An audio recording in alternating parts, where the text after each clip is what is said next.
well, tournament battle here. I've got one little 1v1 from a tournament, and well, I received this a long time ago anyways. Like that, if anybody knows anything, then let me know. But we got Django, well, yeah, Django. Sort of skilled 1v1. We're seeing it's 12,000 frames, so we're probably gonna, which will, yeah, be pretty interesting. But saying that, we got Mordor on the field, which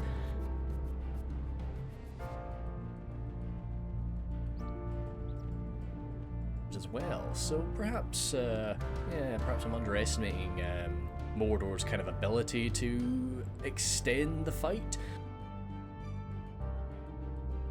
Against Mordor, it tends to be more about a pretty aggressive play. I'm seeing, yeah, we've got a good little team, but that's why I'm not really. I might as well start. We've got these two Uruk archers spread out front, deploying stakes down. So, I mean, yeah, we do have those Temple Inquisitors, but perhaps he is just abominations. So hopefully they don't get staked.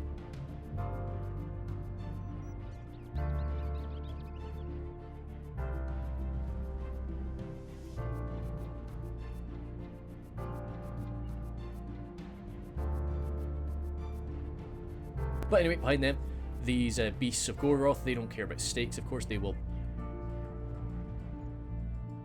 The Melkor's abominations, yep, they, as tough as they are, one stake is going to be enough to deal with them. Temple Inquisitors, nice to see. I really like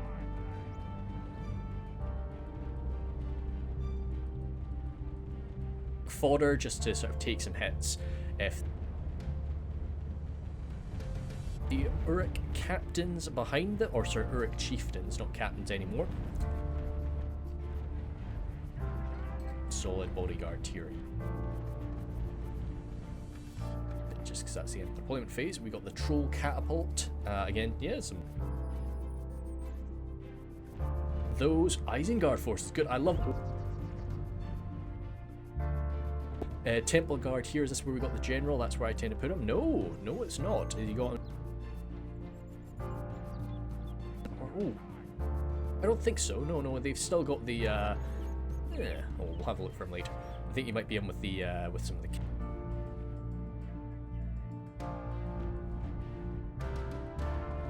Going up against a pike line, but we'll see how it goes for them. Then the Nazgul as well, some Javes. But that's all.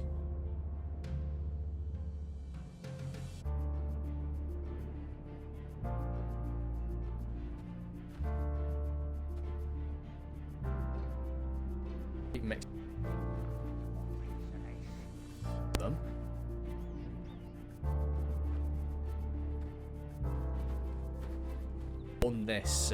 On this foul,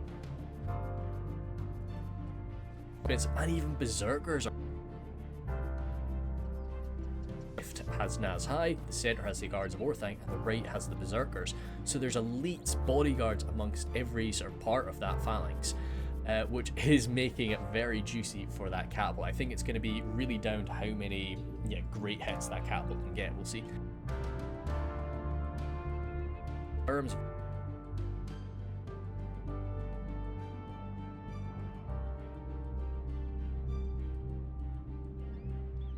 But they'll take a long time to die.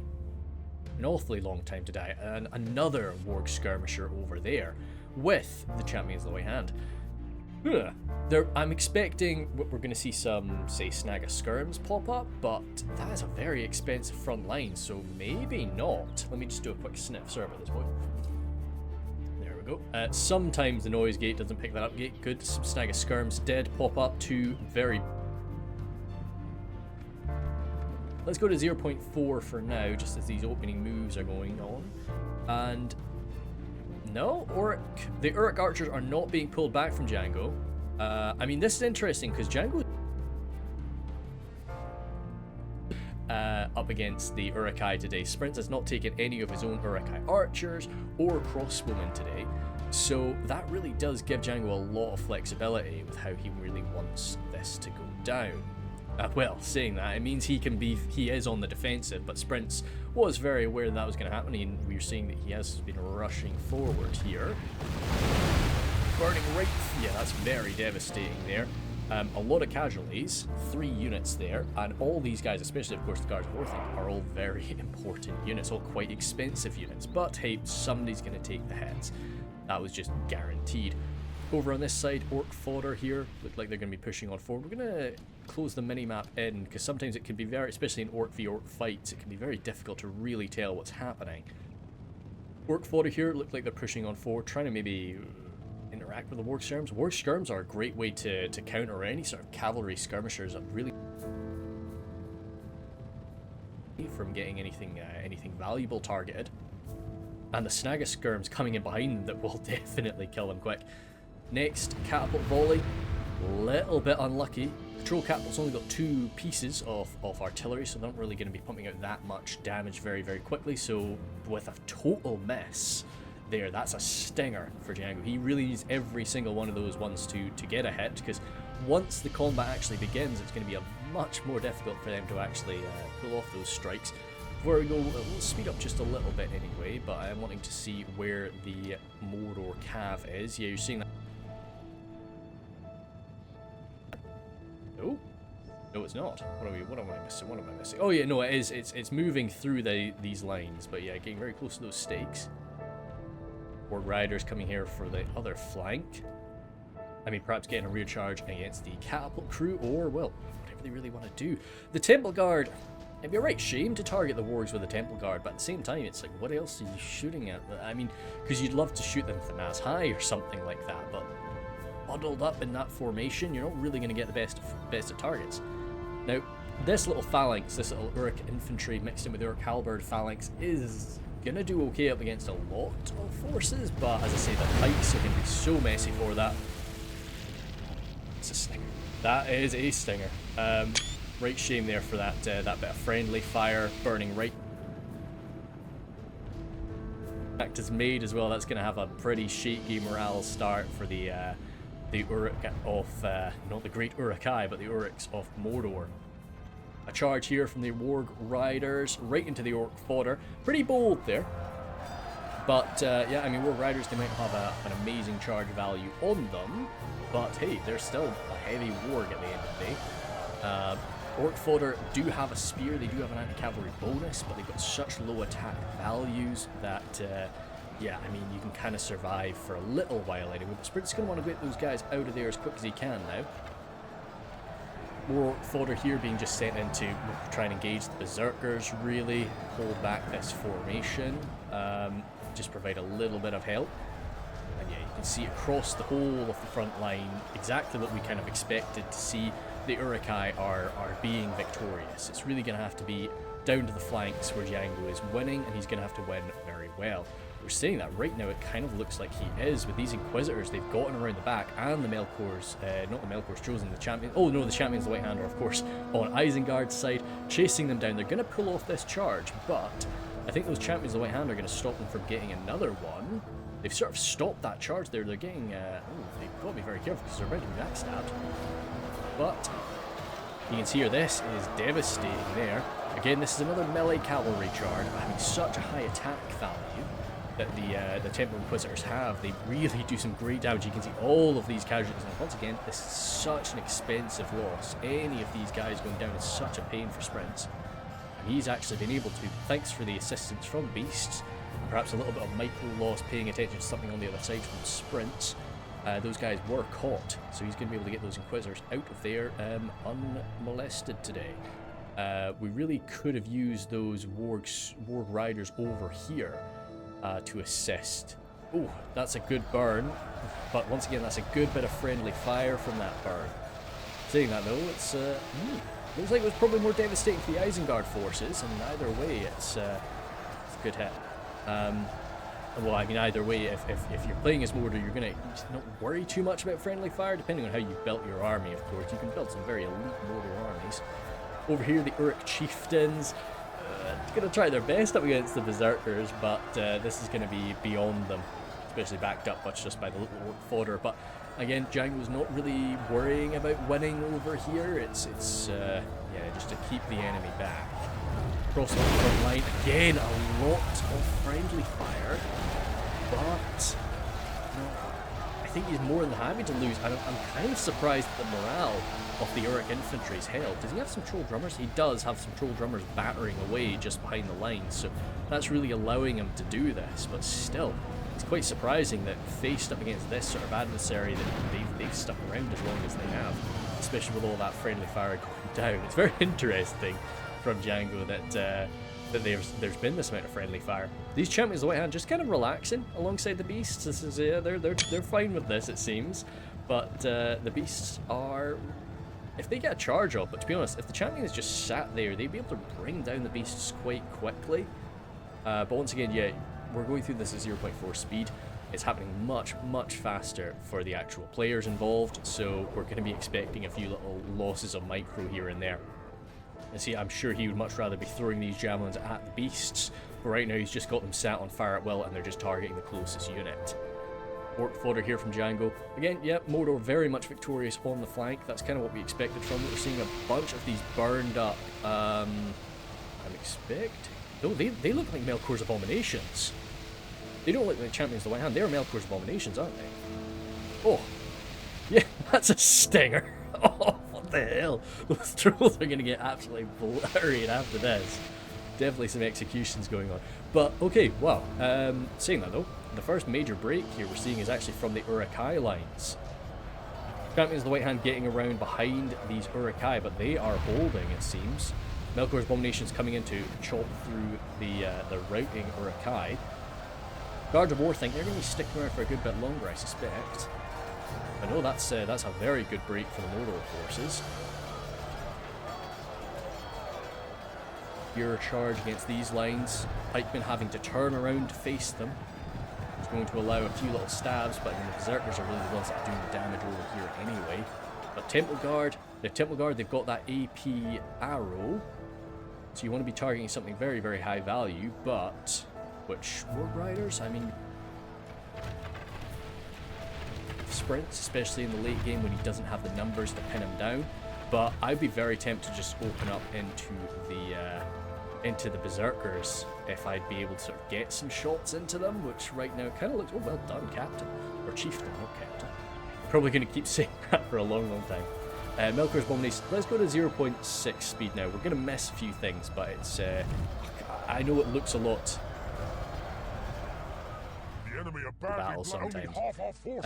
Over here, Orc Javi's getting into the champions of the White Hand. That's fantastic to see. Again, from Mordor, just trying to deal with these wargs. We can probably see that seems to be Django's real aim here. Just cut down on the enemy's mobility, and hopefully he still has some left of his own. The Nazgul are involved here, but they're up against Naz High. Of course they'll have victory. I don't know why I say that sometimes, that weird, but they'll have victory here. But the Naz High are gonna do damage to them. They might even get lucky and bring down one of them. Very susceptible to a little charge later on, or maybe a javelin volley, or if there's any ammunition left anyway. Warg skirms coming in here, trying to get a little charge off onto the Uruk archers. Looks like it went okay, but not as well as we wanted, as the beasts have come in for a slam. Yeah, going to be tearing these guys up. I'd be surprised if they didn't break shortly. Those snag of skirms over there from sprints breaking as well. The painful thing is, we're seeing they've got javelins. Well, some of them anyway have got javelins in their hands, so they definitely had a little smidgen of ammunition left, if not quite a bit. Over here, charging the Orc Javelins. Problem as well, Orc Javelins, like Orc Fodder, they are spearmen. Very poor quality spearmen, but they are spearmen, so staying in melee with them for any length of time is going to be a bit scary. But it looks like Django right now, he's got them just set on guard mode to keep them throwing those javelins, so we're not really worried about the spears, it seems. Lots of trolls slamming their way around right now. We don't have the trolls of the White Hand or anything today, so Isengard's forces are just all the men and Uruks and little snag. From routing, the lines are, you can see from the minimap, the lines are just getting absolutely messy at this point, so it is quite difficult to really know what's happening. Looks like sprints on this right flank though. He's been barreling through. We knew he would, but the forces over here did delay him quite nicely. Melkor's abominations are through as well now, and this is always the issue. Once the lines actually collapse, that's sometimes when the lancers and the melee cavalry can do some great work. That's when you someone that is willing to, you know, because even if your own lines collapse, then's the time when you come in and you start charging these units that have pushed through, gotten a little bit too bold, and they've pushed, finished really. These Orc Javies from Django, really wanting to rely on them. Let's go to 1 times speed now, because I think now is when we're starting to get to the real careful plays. It's a 12,000 frame battle. So I think what we're seeing here is really Mordor starting to pull back, wanting to sort of reform, reorganize to make sure that they're using these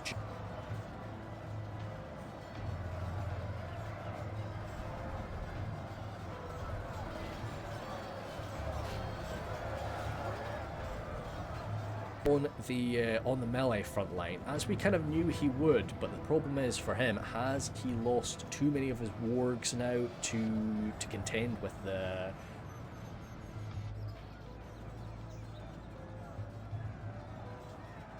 to be able to, you know, guard his forces.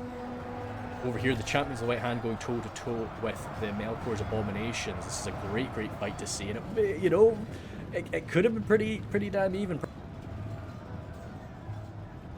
Those berserkers came in trying to sway it hard in favour of Isengard, and that's not really a fight Django wants to take.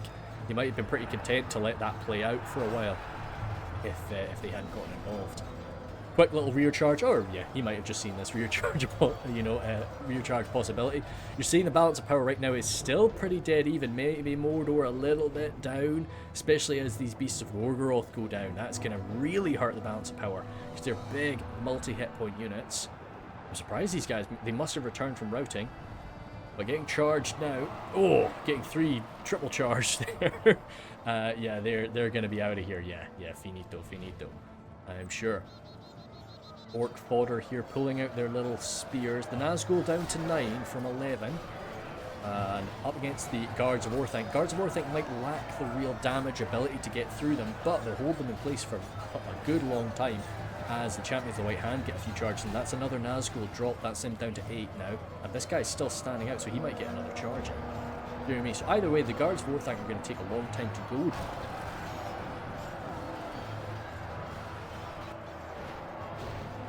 I don't know if that was the Mordor general, maybe him with the Nazgul, nearby the Nazgul, or that was the...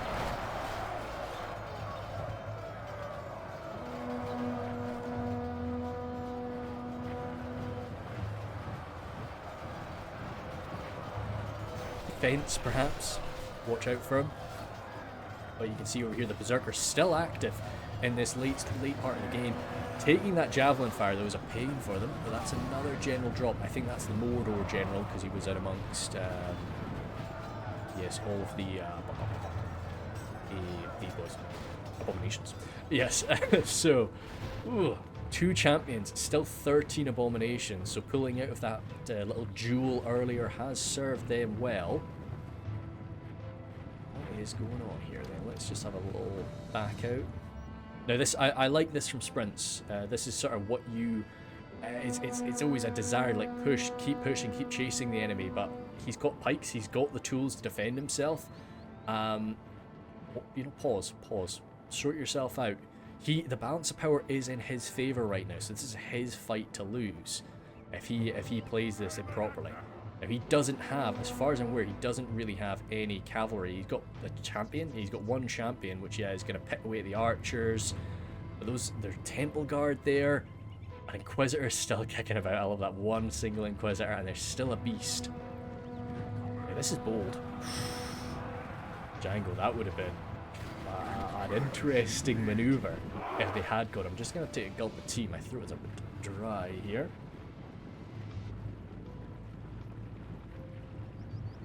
I mean, as I say, if there's ever sort of pauses of silence, I'm usually sort of taking a gulp of tea, but I'm probably sneezing as well. This is bold, maybe too bold, as these infantry trying to chase and trying to catch the archers. that champion, trying to pause them in place, but they pushed out way too far from their pike line now, and those Melkor abominations are going to punish them for that. Yeah, that's 37 before contact, and down to 10 now. See, that's shifted the balance power slightly even. Down to 7, so that's basically a unit deleted there. I'm surprised that the morale didn't break from them. You know, that was a very good catch, and those Melkor's abominations took very, very little damage from that. Now this, we got to stress, this is frustrating to play against, definitely. And so I'm understanding it. Oh wow, good little catch there. I'm surprised. Oh damn, it would have been good even to drop 2 abominations. That would have been lovely there from the berserkers. So this is frustrating to play against. I get it. So I'm not.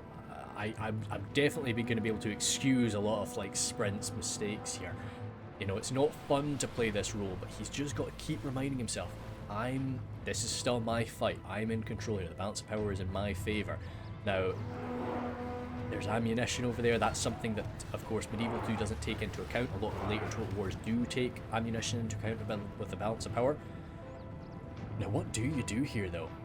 It's, this is just one of these things, like Django has done this very well. He's taken out his enemy's cavalry, and Isengard doesn't have any archers, so there's nothing that he really can do except this. We're kind of just hoping that we can.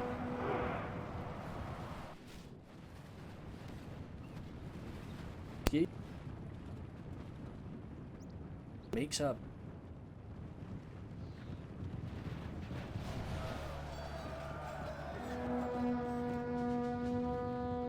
part now. See, the beasts sort of almost went in for something there. We almost got the Temple Guard, but they're being pulled back now. I mean, what would I do if I was Sprints here? I mean, hope that I had another unit of cavalry, but no. In reality, your only real option here is kind of. I mean, do what he's doing, but I don't like the running. You know, you're not going to catch these guys. You can keep sprinting at them. You're not going to catch them. So I'd probably spread the. I mean, it's all pikemen. Maybe am I silly to say, because it's all pikemen or spears. So to be honest, right, call me crazy, I'd maybe break the formation.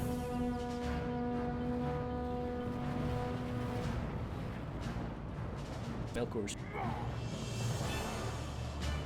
station. Gonna take.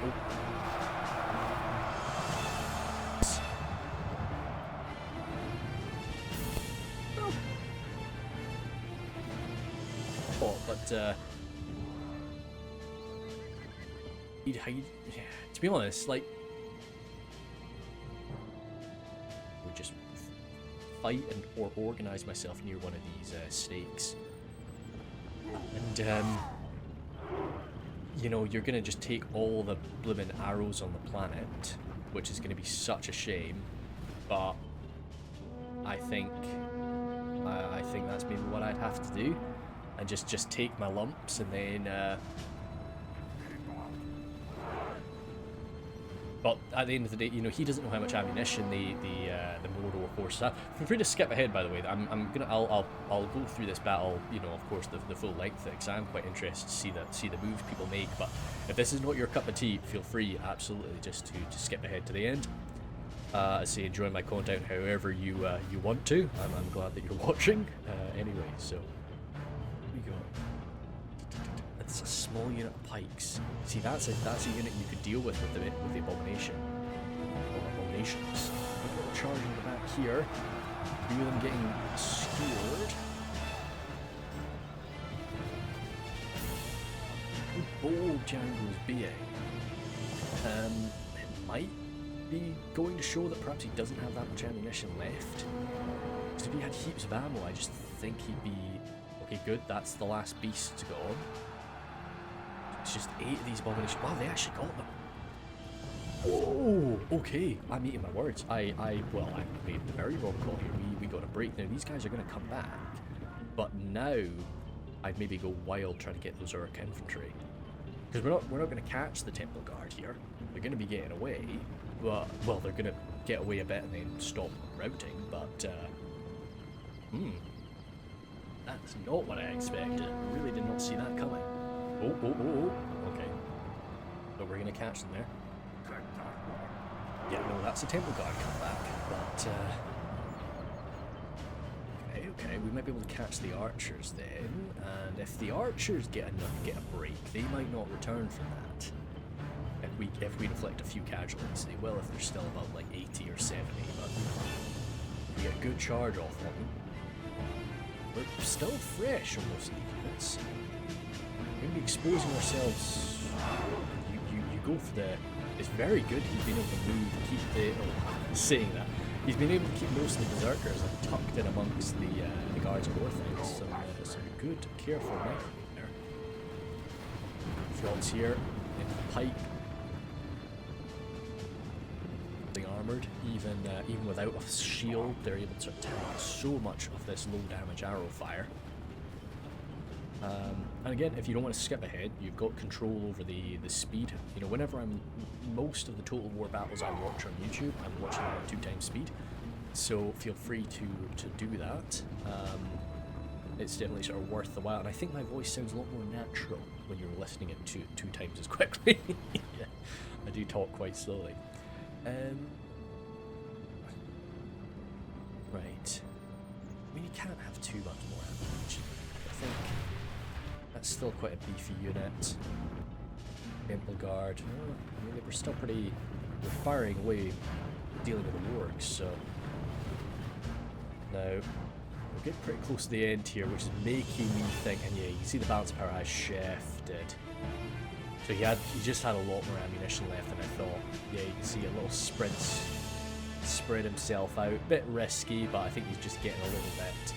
Again, getting a little bit frustrated. He doesn't have too much left, so he's just got to try and coax a charge here from these abominations. Something that he's going to be able to stop. Oh, that's the poor berserker brought down. Yeah, he tried to chase them off. Oh dear. I have been rooting for sprints for a little bit here, but unfortunately I just don't see this playing in his favour. Good little catch there. A little bit of damage was done, but not enough. Those guys are very, very solid, nicely armoured. Good hit points on them. I believe the Melkor Abomination? Maybe not. Might just be a tour. Either way, up against something like the Guards of Orthanc, if you're mounted, you're not going to last too long. Very skilled, very well armoured, of course, so that's their big feature. The Guards of Orthanc, that exceptional armour on them, but they are also just very, very good. That's melee for a spearman. Yeah, Django doesn't really care what happens to these guys. He's happy enough just having them lead off the rest of the forces. This is really where the action is for him, I think. Okay, no. He wants to wipe out one of these guys. I think we might get a little admit defeat from sprints here. As yeah, there's maybe just he's not really seeing a path to victory at this point. And especially if this gets broken, you know, you're seeing this getting shaken. He was happy enough to engage them, seeing the cavalry goes sort of right there. And even 23 of these guys, if you threw yourself in a melee against that now, it'd be enough to finish it off. I'd probably just take that fight now if I was Django, but yeah. You've got to play this to your absolute best of your abilities. You cannot be taking risks if it's a tournament fight. So, no. Yeah, we've got the abominations coming in again, probably to finish this off. Do we have a break over here? No, we don't. Ah, okay, that was the admit defeat. So I think, yeah, that was really just a case of not having Cav for that late stage. I'm sure sprints would, what I think it would have changed the game so much if those 2 warg units that went around the right, it was all on the left, all concentrated. That could have really changed the game. Yeah, sure, maybe the victory on the right wouldn't have been as glorious for Isengard, but you know, could have changed it, I think. But here, the Nazgul. Nazgul were nicely countered, to be honest. You know, the Nazhai really did some great damage to them, and the Champions of the White Hand were focusing on them hard, which was great. Orc fodder doing their thing. 53 kills from the Orc fodder is absolutely fantastic, especially with so many casualties healed, which usually means that they've taken range damage. Not always, but it usually means they've taken range damage, because that tends to be the first thing to be healed, or the easiest thing to be healed. Down here though, halberds do, I mean, well, yeah, 104 kills from the halberds, very, very nice actually. And the chieftains, low kills from what you'd expect, but they were going up against those berserkers, which that's a tough fight for them. Beasts, great stuff. Troll catapult. I would love to see. Where do we see friendly fire again? Oh yeah, okay. I might do a quick calculation at the end. And Inquisitors, fantastic work, which is great to see because I really think the Temple Inquisitors are something that's quite rarely like utilized. So I'm a big fan to see them being used and being used, you know, to great effect, because it's hopefully something I want to see getting used a bit more. Now that a lot of factions have been trimmed down quite a bit in this recent version, so there isn't quite as much just like unused units. So hopefully that means that we do see the Temple Inquisitors getting used a good bit more. But anyway, yeah. So you can see if we look at the men killed. Oh damn. No. But where do we see? There was an easy way to tell friendly fired. Oh wait, yeah, it's casualty sustained. The units in the brackets is friendly fire, I believe. Yes, so that's okay. Oh, 64. Not as devastating as we thought, but still a bit naff when you see the troll catapult there getting 204 kills, 60 got about 100 friendly fire kills from it too. So, but yeah, very, very fun to watch and kind of what you'd expect from Mordor, and certainly what you'd expect from Misty. But you can't really control friendly fire at all when it comes to the blooming mangonel. But yeah, cool. That was a lot of fun. This will just be coming out whenever it's ready, I believe, and there should be a little siege next, or well, some sort of big tactical battle. We'll see. Cool. See you.